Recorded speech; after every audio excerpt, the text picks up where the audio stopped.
That's a wonderful note on which to start a rather short panel discussion, I'm told. We had hoped for this to be a rather long one, but may I invite all the panelists onto the platform here.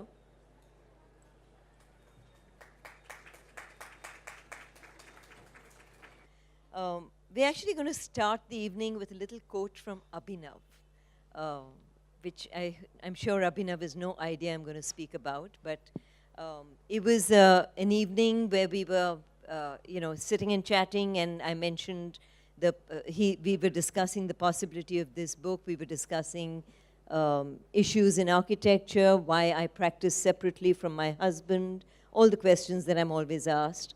And at some point I said, as a woman, I felt the need to just chart my own territory. And he said, why as a woman? I mean, what's the big deal to all of this? You worked hard, you made it.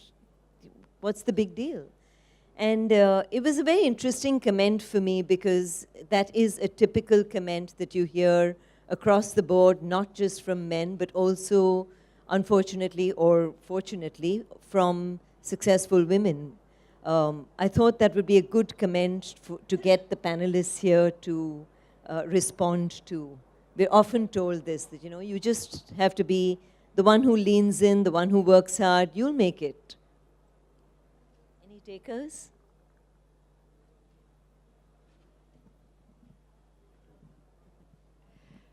Abhinav, where are you? No, I agree with you. This is a debate that I've had with Shimul all the time, and Madhavi, your presentation was very revealing for me. I'm going to go back and change my opinions on many things that I've said before. But yes, Shim will be glad, of course. But I'll have to admit still that somewhere some part of me will still say that I think we need to stand up and do our own bit. And I've always taken life as it comes, as in whatever's thrown at you, you got to deal with it. It's your, set of cards that have been laid on for the table, your hand. Or I always feel I'm like some kind of a cricketer and the ball is swung at you when you hit. So, sorry. Any other takers to this? At one level, I sort of agree with Samira, not necessarily just to do with women architects. But I do think, like she says, we do have to stand up for ourselves, when it comes to all sorts of issues, work-life balance and all these kinds of things. I think women themselves have to also combat this. It just can't be society at large, So to that extent, I agree. Individual, what about, are there systemic issues, or is the onus really on? Of course there are a lot of systemic issues. Otherwise, there's no, we don't really have to take care of anything, It's because there is this kind of discrimination, it's because there is this kind of unfairness. But like in any situation of unfairness, either you can just sit back and, or I'm just saying a part of it has to be addressed by women themselves, and particularly when it comes to this field. Yeah, I think we all have to stand up and lean in and fight. I think that's true for men also. But what I want to know, unfortunately, India doesn't have any data. But what I want to know, the 50% of girl students, where do they disappear? At most, I think 17 to 20% are working, even now. We don't have data. I've tried for years to get some data. So what, as Shimul says, there are systemic issues, and we need to recognize that, and we need to try to do something about it. And then comes the standing up and leaning in and working hard. I think, could we get the lights on? It's strange to have this panel discussion in sheer darkness. And since we have a limited amount of time, I have a whole bunch of questions here, but I thought it would be really ideal to get some questions in from the audience. This may take some time.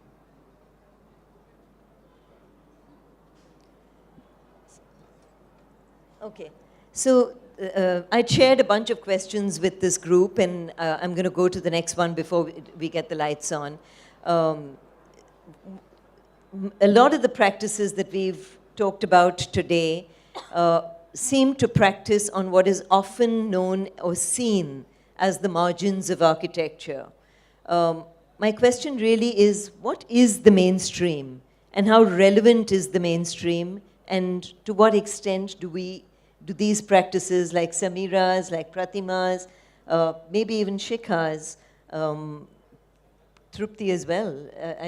I would say perhaps what is traditionally known as the mainstream is what Anjali practices in. So any reactions to that? May I take that? Of course. So what I think is, there's many of us that don't think in terms of these distinctions, yeah? You don't think in terms of mainstream or avant-garde or niche or whatever it is. I also think that when we approach a project, thinking of it in terms of a category, then we're already starting with a preconceived notion, which in some ways is a prejudice. So I don't really make these distinctions. I know, technically my practice would sort of fall into that sort of a category of mainstream, because they're large scale. And as we discussed before, there are some aspects of those kinds of projects which are not understood commonly. That kind of a scale, the sort of environmental initiatives that it allows you to undertake is amazing. Like if you have, it's very expensive to do a sewage treatment plant for a house. And there is no such model as yet. You can do some things, but not 100%. And then you're doing 100 flats together. The affordability is very high. And all of the water for flushing, which is 40% of your daily consumption, is recycled. And in fact, all of the water that you use for external irrigation is also coming from your sewage treatment plant. And again, if you do like a high-rise building, you leave a lot of land that is open to percolation. So this whole idea, it's a question I'm not sure, but I think it's like one technological step forward. Either you do that or you take 2 ecological steps backward. These seem to be the sort of choices that are facing us. So I just thought I would explain that. Sure. I think my question is more related to the fact that often when you say you're an architect, most people believe that you don't actually practice in the mainstream. You're very quickly expected to practice on the margins, and those margins are actually fairly important. And that's what I wanted to discuss. I feel that from whatever little study I did, I feel that this mainstream is actually a 1950s and the 60s idea. And towards the end of the 20th century and the 21st century, we have different things that we saw today. Only thing is, not enough people are working in it. So my own view is that, all of it is as important or as mainstream as anything else. It's just that we need more and more to work on sustainable issues, on conservation and other things. Yeah, sure. So I think I'll speak from the conservation perspective because, if you say architecture is sort of marginalized, I think conservation is more marginalized, within architecture. And for myself, I've tried to really push that heritage, cultural identity. These are really something that need to be put into the mainstream development. And unfortunately, we've been always as a country, putting culture on one side. There's a small ministry of culture, small funds, but actually our cities are flooded. Every inch of space you see heritage, history, culture. And so that's why, I particularly look at my practice where I'm pushing this idea. When we looked at JNNURM, the 65 cities, there were more than 50% who had heritage and culture in their vision. When we looked at 100 smart cities and what vision document they had, more than 50% again had culture and identity. But it just, when it comes to practice, they just lose out on it. And that's why every time I see something which is really mainstream and not taking in culture. I try my best. I mean, I don't like to talk about conservation to conservation professionals, but go into areas where where it is needed to urban planners for smart cities. So it was really, good to see that finally the smart cities actually incorporated a lot of heritage works in there. I tend to, I really like that question because I think I can sort of resonate with what you're saying. Pretty much very earlier on, when we started the practice, it wasn't dealing, and even today we're not dealing with, substantial issues that maybe impact reform and change in a large way in our cities. The practice still does its own little bit, struggles, and for years I was only doing houses and interiors, and I was often called the interior decorator, or architecture itself sometimes. And so there was this sense of, maybe even amongst friends and people that I respected a lot, to think that, so yes, you doing beautiful work, but that's great. And so I did feel, that maybe it's not the most important thing up until now, but that never kind of changed the way we kept on at it or looked at the practice. And so I think that time has now come, and I'm seeing that change happening. And now today, more and more people are not afraid to talk about just making beautiful things, because I think that's very, very important to experience. We don't have beauty around us, which is why we feel deprived as a society. We don't know beautiful anymore. And this is something that I've been committed to from the early years of the practice. And we continue to do that. So there are issues, I feel that, but they're changing. So there's hope. And what about the ripple effect of that small but beautiful project? Which one? The ripple effect of it, right? Sorry. Yeah, of course. The thing is that once it's built, people use it, they experience it, and they come back for more. And so that's why the practice is sustained. But the fact still remains that when a lot of times I was challenged or told that, this is great, it's a small house, you're doing wonderful, but what would you do if you had to do a big building? Would you be able to bring in the sense of detail? And presently, unfortunately, we are working on very large projects.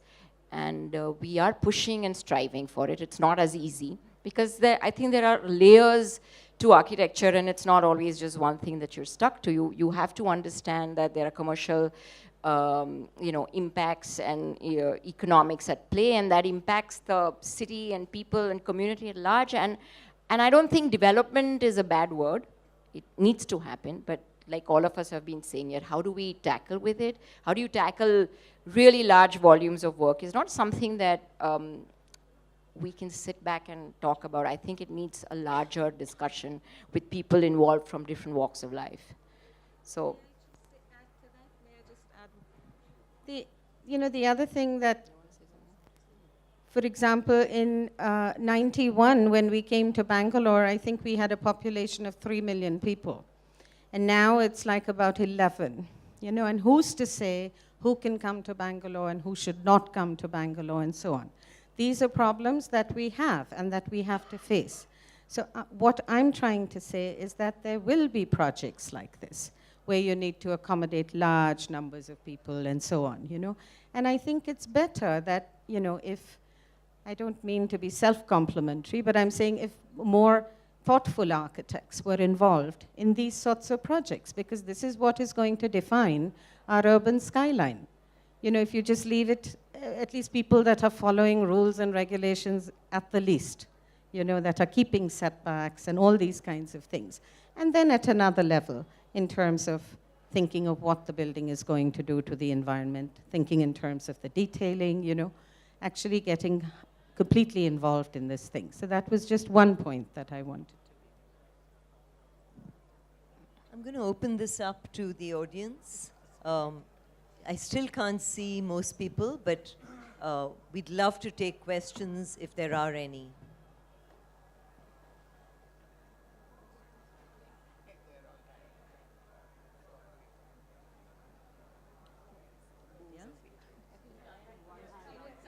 Okay, suddenly there's a flurry of hands up. Girl's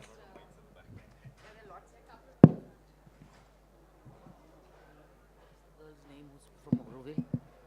What's the girl's name who's from Auroville? Tripti. Tripti, this is a question to you. Now, it's nothing to do with women in architecture. It's a purely technical issue.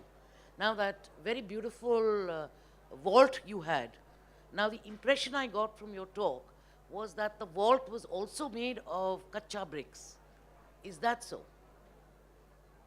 By kacha, you mean unfired bricks? Yes, or unstabilized.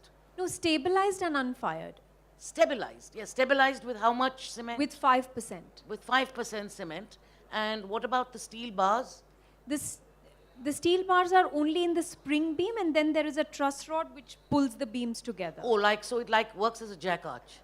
Yes, so there is an arch, the springer beam on two ends, and the truss rod. So this acts as one complete system. Thanks.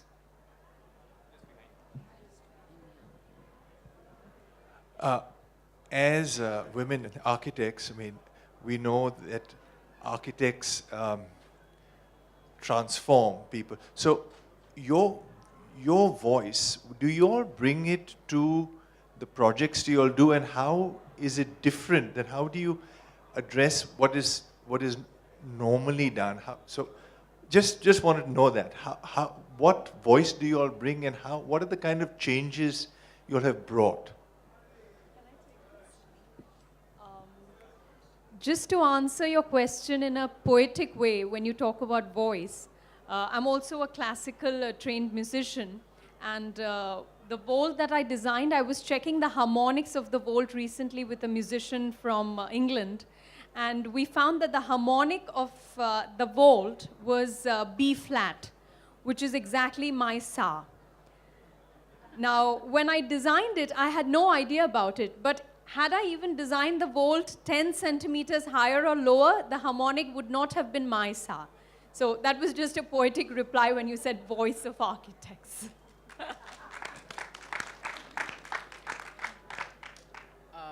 I think I was actually expecting a question which says, do women design differently and how?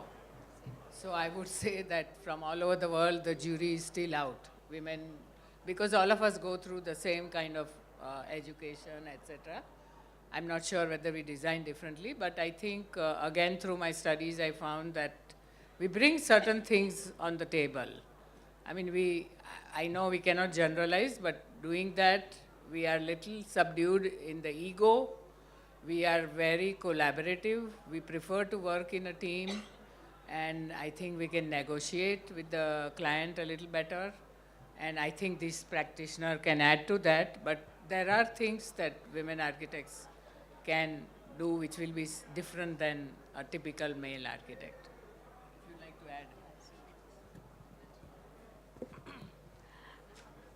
Actually, after a point, it hardly makes a difference whether you're a woman or a man, because I'm not even aware of being a woman when I'm in the municipal corporation. And as Shikha said, often maybe I'm the only woman, who is sort of sitting in a huge room making decisions with men around me. And I think after a while, even the people over there, because they're listening to you, you're convincing, they know you come with a lot of conviction, you have a lot of credibility. I think they also go beyond gender. I have never faced this kind of gender discrimination, to be very honest, or when we're making presentations or trying to convince the government. In fact, I was pleasantly surprised that when we went to present this whole project, the citywide project under JNNURM, to the government of India, every city had its municipal commissioner making the presentation. But because the secretary knew that our organization was very involved in drawing up this entire citywide plan, the secretary just announced that I would like Pratima to make a presentation on behalf of the Sangli government. And nobody even thought there was anything amiss.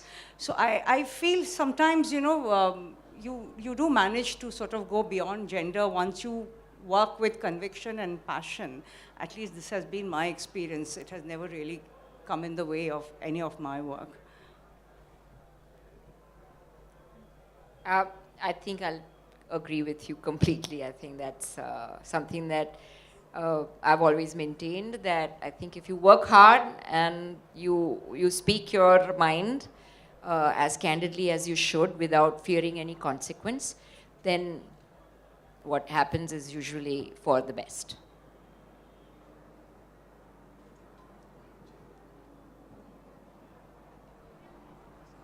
Sorry, that wasn't my question at all. Like, it was about the use of space. You're women bringing what women need in public space, in the house, whatever space you're making, bringing the voice of the woman into that, because there's decisions you have to make. So it was more about that. I think what the answer was that there really is no difference to the way a man would design, or what he would bring to public spaces or to the design of homes. Perhaps when we are working as architects, maybe there isn't a huge distinction in what we bring to our work. At least that's what I thought.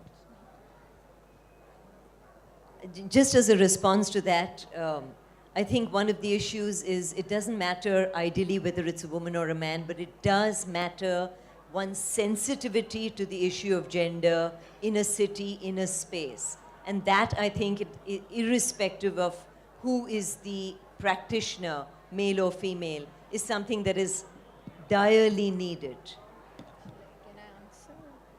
Well, I mean, I've experienced it in my projects, because I think if it's a male architect, at times he does not understand the spaces as required by a woman if they're using in the same space. And whereas a woman, I feel, can add to it. I mean, she would understand both aspects. That's my experience. And currently, like, we were just working on the Chittor Museum. And the curator there, we had designed toilets equally, in a museum you say women's and men's. And of course, with the women, you will give the children space and, for the diaper change, etc. And the curator just decided one day, he said, oh, we don't have space and my staff needs space, so let's cut down the women toilet into half. And anyway, we have more men visitors coming in. So those are the kind of issues that I have faced in my projects, where I had to argue it out and say, no, it is more important for women. They come with children, they have other things to do. And so that kind of, mentality I've seen in a lot of stakeholders. So I think that's a sensitivity that women architects can bring in. Rahul, I think to answer your question justly and fairly, I feel that when I've been collaborating on projects with architects, and I've worked a lot with Aniket, so I can say this, that I think as women, we are able to look into the cantankerous aspects of life in general, because as women, we are nitpicking about lots of small things. And so we are able to pull that out in terms of details, in terms of how sensitively one would use a certain kind of space. I don't think it's about woman or man in it, but it's just that genetically a woman is built a certain way to think. So the larger picture a lot of times escapes us, and we're looking at the smaller details. And so you build from small to up. And in this man-woman team, it works very beautifully, because the larger picture comes and then the smaller pictures are added. So I think it's a win-win situation when you have both the genders on the team. I want to... I think when it comes to especially social housing, on the ground, it makes a lot of difference for the women to open up and share their issues with us.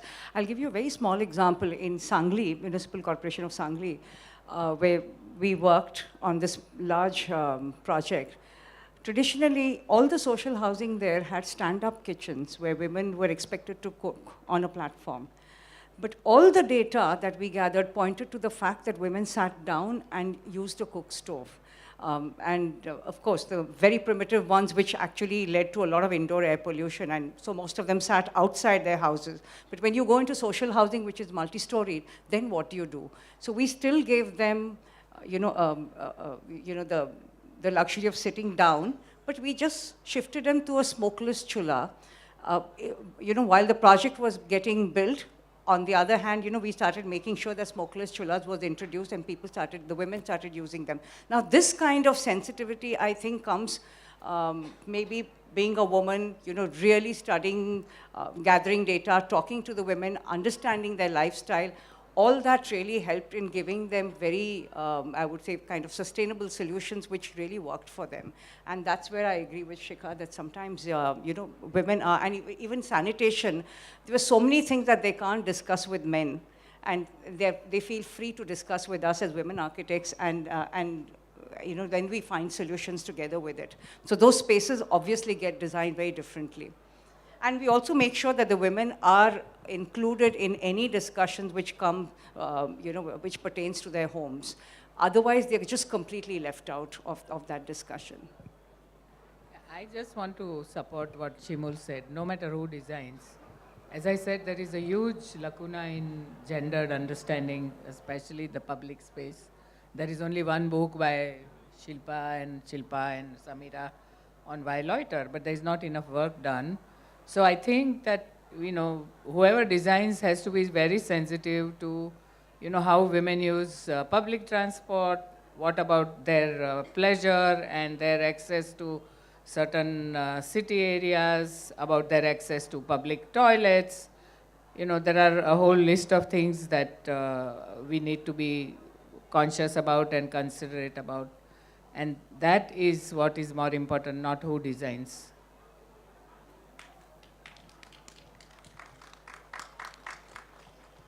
I disagree. I really think it's very important for a woman to be self-conscious and to not be afraid to express her innermost feelings and depth of her being in her work. And when she does so very honestly, it is different from the way a man works and thinks. And believe me, I've had this practice with my husband for 40 years. And the way he looks at things and the way I look at things are different. And it's not necessarily at a micro level or a macro level or a macro level looking down at you and you're working from a micro level upwards. No, it could be one or the other. I think the individuality that you possess and the self-confidence with which you can express yourself is really unique to your own being. I don't know if it is male or female, but definitely your being female does impact your consciousness. And so I would really not like to be a surrogate man.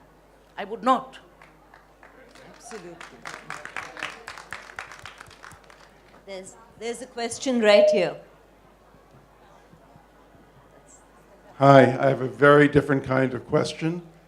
I'm an architecture journalist visiting from New York, and I'm wondering, this will put you on the spot a little bit, but what are a few of the best buildings in India designed by women architects? This will give you a chance to tell me about your best work. I would say, I'm not talking about architecture, but Ulay Chaudhary, the furniture design in Chandigarh that you see. Corbusier's museum, Ratna Fabri was the interior designer. So, there are examples there.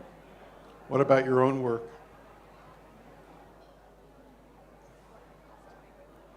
That's for others to recognize, says Shikha. I think Shimul is a very good designer. Wow, yeah, please. I'm certainly not going to speak on this, but thank you. Priya? That leaves me with a very pleasant task of thanking everyone. And first of all, I'd like to thank you, Shimul, for leading the discussion and this evening. And to our panelists, Pratima Joshi, Tripati Joshi, Shikha Jain, Samira Rathore, Anjali Yagnik. Thank you for showcasing your work and for your insightful comments during the discussion. I'd like to especially thank Madhavi Desai ji for this outstanding book. I think it's, as you say, it's going to be like the seed and the basis for a lot of research and kind of work coming forth. Thank you for bringing the gender issue and gender and architecture onto the table. I think there's so much that other practitioners and all of us who work with architects, and I think there are things that we should actually be thinking about as we move forward. As leaders in design, all of us in the Park Hotels are extremely delighted to partner with FCDI in this unique architectural dialogue. We're delighted to be here, and I really want to actually today commend and thank Abhinav Khandelwal and the whole team of FCDI. Without them, none of this would be possible, and I think it's an outstanding forum for all of us to meet, and I think it just becomes better and better every year. So thank you all. There's lots of food and drink and conversation to be had outside this lovely structure. So, and I'm sure you'd like to meet some of the panelists one-on-one. So enjoy the evening. Thank you.